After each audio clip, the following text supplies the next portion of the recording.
tuned into Quick Charge, the high voltage podcast bringing you the top stories in electric vehicles and sustainable energy daily. And it's all powered by Electrek.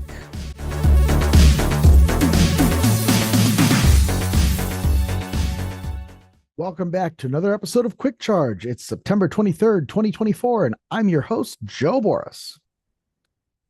We took a little bit of a hiatus last week visiting Volvo for Volvo Days in Shippensburg, PA. We'll put some links to that in the show notes as well. But we're going to start off this week the same way we start off most weeks, talking about Tesla. Today, Elon Musk claims that Tesla's Robotaxi will be as cheap to ride as the bus. But Fred Lambert asks, does the math work? This weekend, Musk responded to a misleading claim that electric buses don't work in colder climates. The first part of his comment accurately explains that if electric buses are having issues in the winter, they simply weren't designed for it. But electric buses can certainly work in cold climates when appropriately designed for it. However, the second part of his statement is a bit more controversial. Here he says, buses will not be needed when Tesla rolls out unsupervised full self-driving, as they will take people from point to point for a similar cost to a bus ticket. Musk claims that Tesla's autonomous taxi service will be similarly priced to the bus ticket. For example, in New York City's MetroCard, which covers both local buses and subways, it costs $132 per month. And while the average daily transit commute in the city is reportedly 13 miles, that works out to 34 cents a mile. Interestingly, after Musk announced Tesla's plan to launch an autonomous driving service using its existing EVs, a study from the University of Virginia and the University of Texas at Austin tried to estimate the cost of such a service. Those studies came to the conclusion that autonomous rides in a Model 3 would cost about 66 cents per mile. That's about twice as much as public transit in New York City, but significantly cheaper than an existing Uber ride, which generally range between $1 to $2 a mile unless they're in surge pricing. So at first glance, it seems like the math does not work and that the Teslas are going to be about twice the cost of a bus ticket or a public transit pass if and when they finally do come to market with unsupervised self-driving, which is something that obviously is now several years past due. But before we move on, I want to take issue with the first part of Elon's statement, saying that buses don't work in colder weather. This is yet another comment in a long line of ridiculous comments from Elon as he tries to pump more and more value into a company that's losing market share by the day.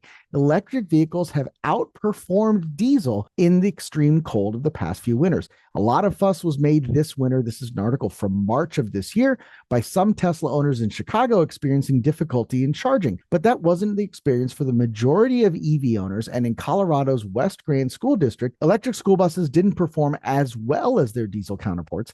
They performed better. The town of Kremlin, Colorado is one of the coldest towns in the country, with high altitudes and northern winds combining to drive morning temperatures in the winter more than 30 degrees below zero. And it's precisely in those super cold temperatures that the school district's electric school bus, which they've had since 2020, really shines. What we're seeing is that these buses are doing great in cold weather. They still maintain a battery charge even when it's cold, says EPA Representative Casey Becker. And it's little wonder that the Kremlin School District is pleased with the performance of its electric bus. Even though it is true that EVs experience reduced range in extreme weather conditions, gas and diesel vehicles do as well. And in the case of diesel, the vehicle might not start at all in Colorado's bitter winter cold. So, does the math work? No. Are the claims about buses accurate? No. Should you believe any of it at all? Absolutely not. And that's especially concerning for Tesla shareholders because other car companies are gaining ground. Where Tesla has always been the most popular EV on searches like Cars.com and Cars Direct, that's no longer the case. The F-150 Lightning and Kia's new EV9 have taken that top search spot on Cars.com. Further down the line, GM's EV sales are surging. They've had back-to-back record months despite the fact that they no longer have that ultra inexpensive Chevy Bolt that can be had for under $25,000. These are expensive vehicles like the Equinox, like the Blazer, like the Silverado that are bridging that gap to the second place Ford and continuing to eat up market share from Tesla. Across the pond, Hyundai looks at Europe as a battleground for EVs, and they want their share of the market there as well. Hyundai Motor Group, including Kia and Genesis, is looking to take advantage of Europe's battleground with plans to expand in the world's second largest EV market. With its Czech Republic plant and new low-cost EVs at the heart of their expansion, Hyundai aims to play a more prominent role in Europe. This is especially important because Chinese manufacturers are opening up new plants so that they can do battle in Europe against Tesla and the Model Y as well. So this is happening all over. And while we're on the topic of Europe, Volvo's EX30 continues its sales surge as Europe's second best-selling EV in August. This is a vehicle that came out of nowhere, had production delays, had issues with tariffs, and it is now the second best-selling EV in Europe behind only the Model Y. According to new data from the European Automobile Manufacturers Association, EV registrations in the EU fell 43% in August compared to last year, as the two biggest markets, Germany and France, saw significant declines. You should not be surprised by this, and this is not an indicator that EV sales are slowing. Last year at this time, there were significant incentives, government incentives, to buy an EV from both Germany and France, and those incentives dropped off in October of last year. So what you're seeing is a ton of people bought those vehicles just ahead of the incentives expiring. They knew the incentives were going to expire. They took advantage of it. So that was an artificially high number. This is an artificially low number. Despite that, Volvo continues to be one of the bright spots, as overall vehicle sales climbed 36% with 19,000 vehicles sold last month. Volvo topped Tesla and Fiat to become the 14th largest automaker in the EU, UK, and EFTA countries. Volvo's growth was largely thanks to the new EX30, which added 6,377 sales in total. The growth was enough to become Europe's second best-selling EV. Now, we're not quite done with Volvo news yet. Volvo's subsidiary Polestar just released their Polestar 3. This is their third vehicle in the U.S. market, arguably their first mainstream offering being a 5-passenger crossover SUV. Our own Scooter Doll had a great chance to drive out to Wyoming, put the vehicle through its paces, and he had a great time.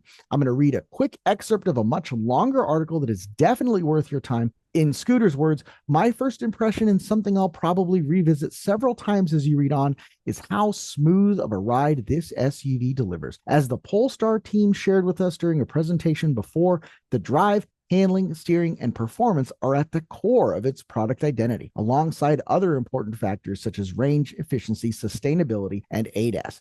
The design team put a ton of effort into the abundant and refined body control of the Polestar 3 SUV to deliver a playful but balanced ride it hopes will prepare the youngish brand to status as the first choice for proper drivers due to its precision and distinct road contact. After driving both of these variants, I have to say Polestar knocked it out of the park. I don't know if I've experienced a ride as smooth and as comfortable as the 3, whether I was behind the wheel or riding shotgun with my drive partner. Over here on the right, you can see a number of specs on this vehicle. The long-range dual motor has 489 horsepower. Performance pack bumps that up to 517.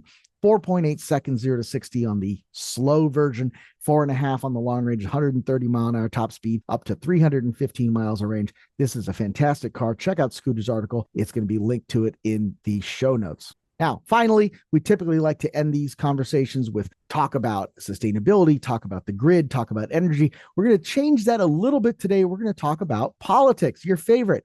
The House Republicans passed a bill that would kill thousands and increase fuel costs by $100 billion a year. That's according to Jamie Down. This was published late last week. House Republicans passed a bill attempting to block new emission standards that will save thousands of lives and reduce fuel, health, and climate costs for Americans by over $100 billion per year. The bill was voted for by 207 Republicans and 8 Democrats and voted against by 190 Democrats and 1 Republican, Fitzpatrick. The one-sentence bill simply states that the new EPA emission standards shall have no effect. Now, keep in mind, this is that same new EPA emission standard that, when finalized, will save Americans $100 billion in fuel, health, and climate costs per year. That amounts to a total of $6,000 in lifetime savings per new vehicle and cut climate pollution by over 7 billion tons in total as well, avoiding nearly 2,000 early deaths from respiratory illness and heart attacks caused by diesel particulate emissions per year.